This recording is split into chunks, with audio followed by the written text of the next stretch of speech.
Bonjour, voici l'analyse colza du comparateur agricole. Pour cette semaine, notre avis à court terme est plutôt haussier. Notre avis à moyen terme, 3 à 4 semaines, est haussier également. La stratégie possible, attendre pour vendre le physique.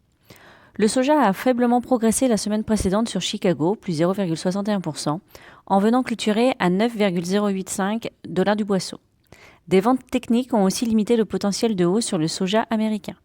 Qui plus est, des épidémies de fièvre porcine continuent d'être détectées en Chine.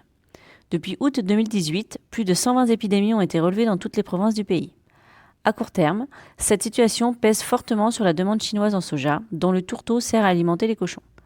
En parallèle, l'Argentine voit sa récolte réalisée à 99% et les récentes pluies compliquent légèrement la fin des travaux dans le nord-est. In fine, le Buenos Aires Grain Exchange estime la production de soja en Argentine à 56 millions de tonnes, un bon niveau de production en ligne avec les dernières années. Enfin, les prochains jours seront pluvieux dans le Midwest avec des quantités différentes en fonction des modèles. Les chiffres du NOPA, publiés mardi dernier, étant satisfaisants, avec une trituration en mai supérieure à la moyenne des 5 dernières années.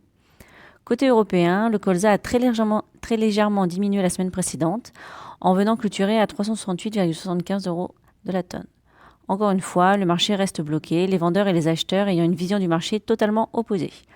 La forte hausse du pétrole, plus 5,14% la semaine précédente, aurait dû faire progresser la graine européenne, mais il n'en fut rien.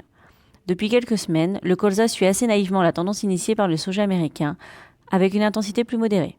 D'ailleurs, le spread entre les deux oléagineux s'est resserré alors que le colza reste plus apprécié que le canola canadien.